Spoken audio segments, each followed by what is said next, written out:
analyze the graph of h of x. So h of x is kind of a curvy looking thing, and then it says that if f of x is x squared and g of x is 3x minus 2, which of the following is true? So this graph h of x came from these two guys right here. The question is, A, did it happen by addition? B, did it happen by subtraction? C, multiplication? Or D, division?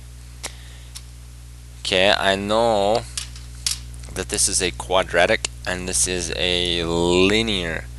So if I add them, x squared plus 3x minus 2, my answer is still going to be in the family of quadratics.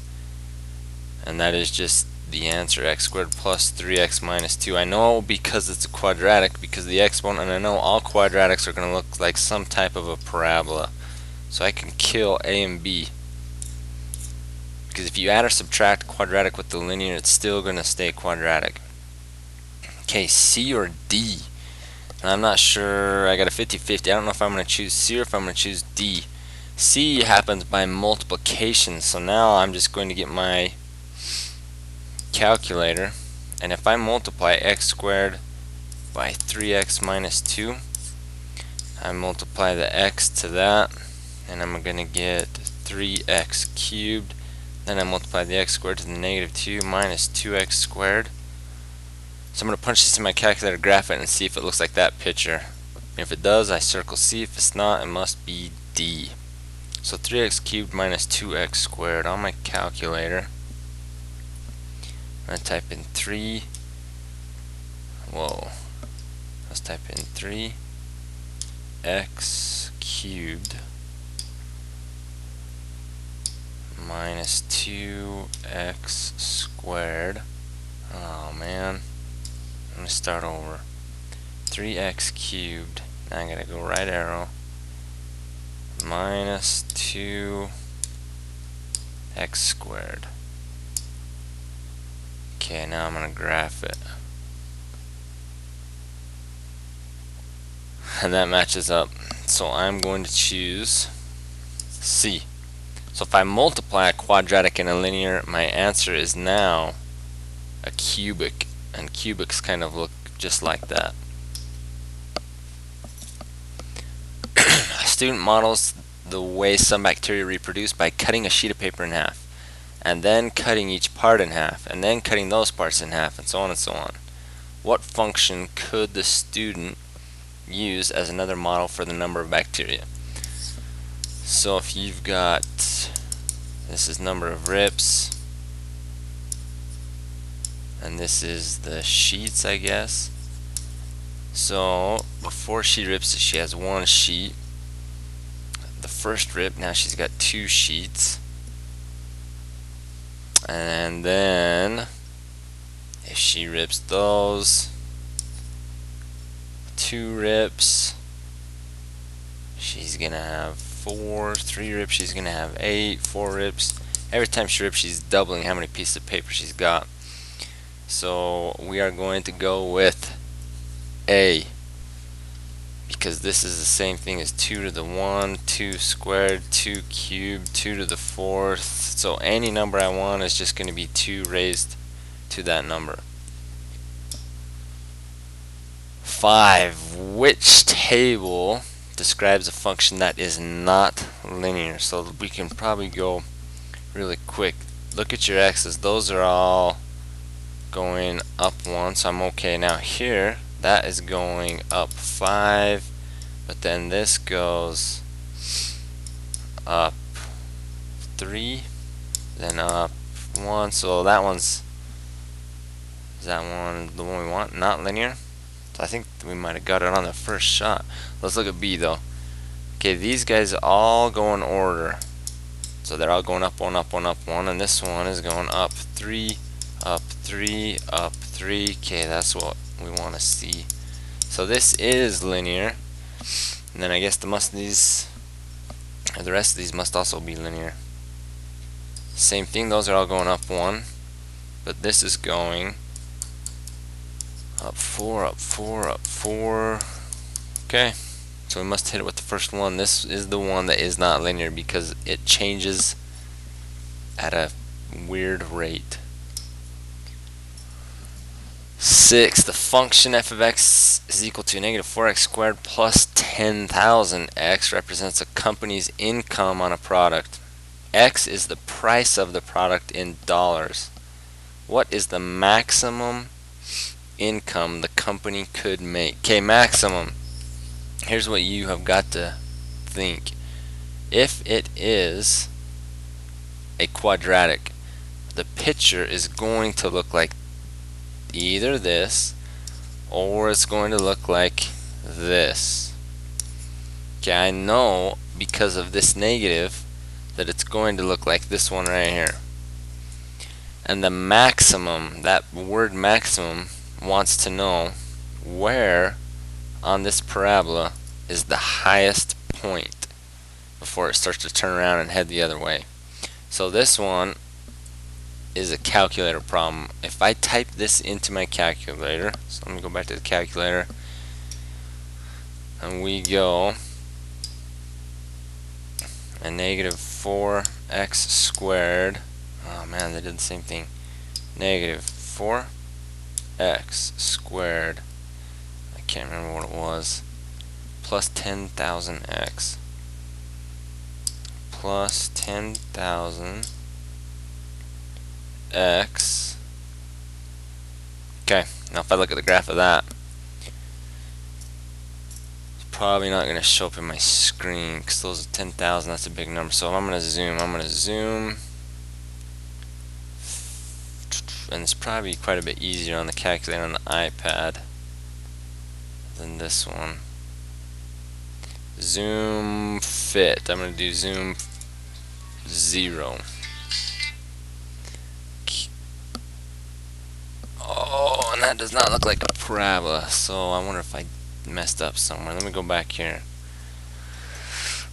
Oh, negative 4x squared plus 10,000x. How come that's not giving me a parabola? Zoom 9. Let me try something else.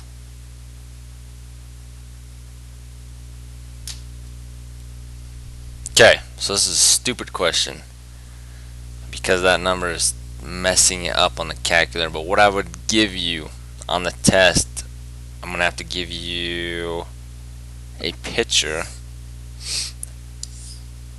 with some nice easy numbers, and I'm going to say this model represents that story problem.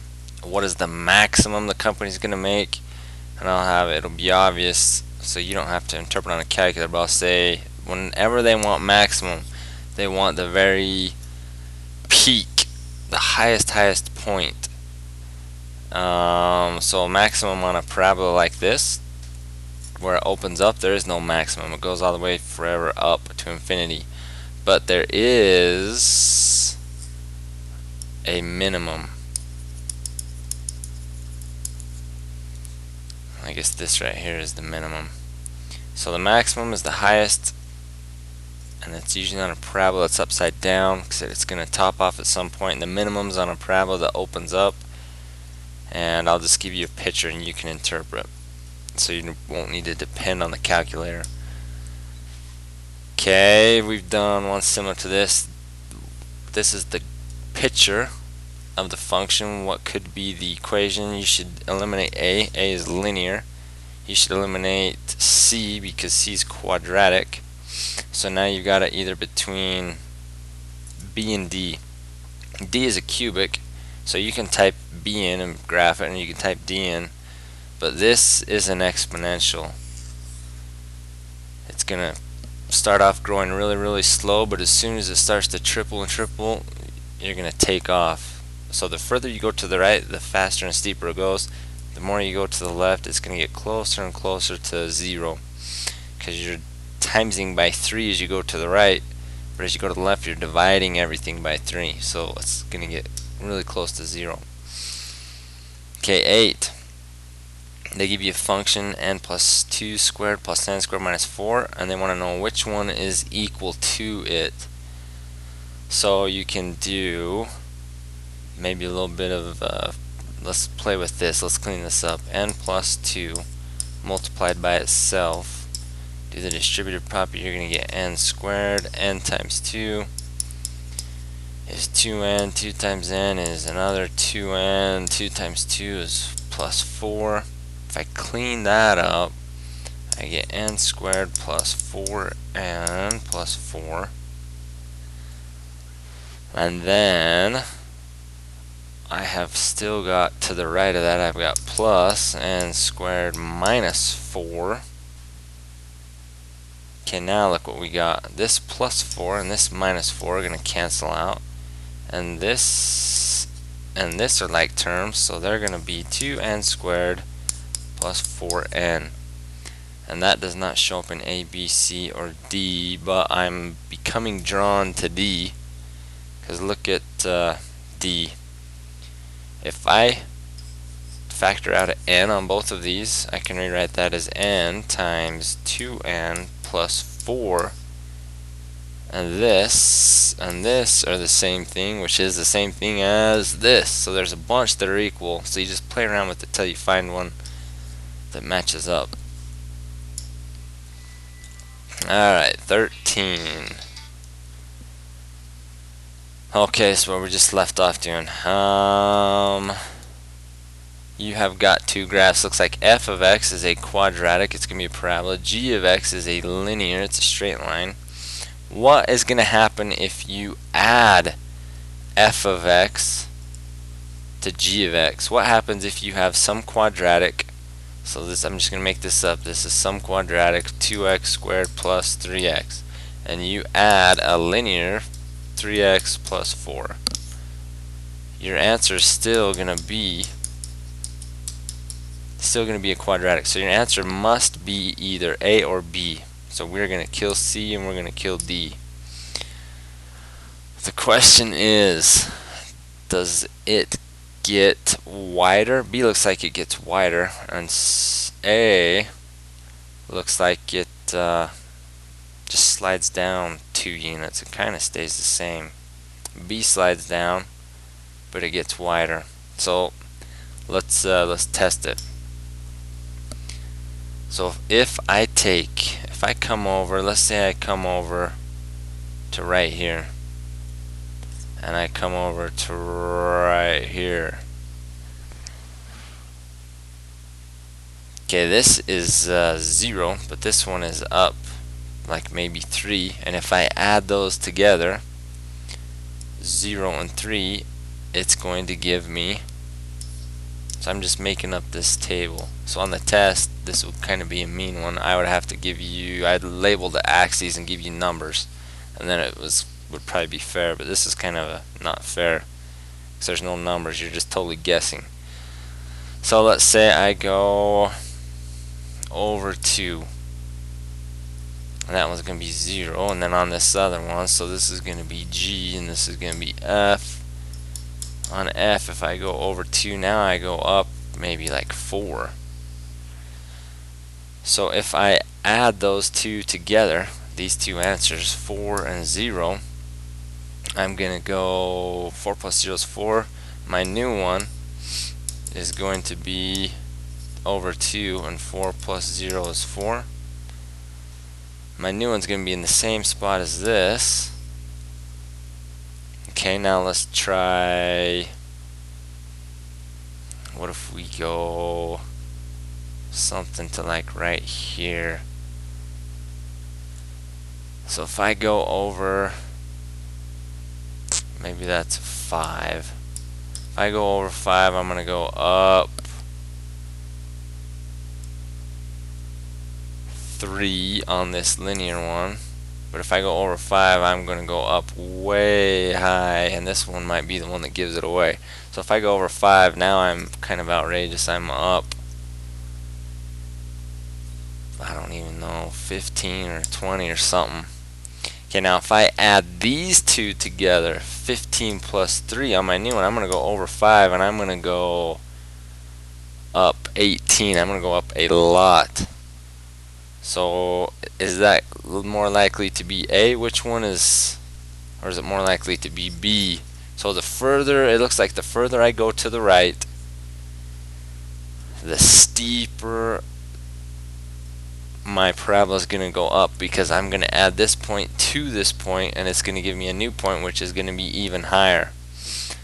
So the further I go to the right, I want the parabola to gain pretty fast and pretty steep. So I'm going to lock in A, because B, the further I go to the right, the parabola kind of slows down, but A, it's much steeper. So I feel pretty good about A.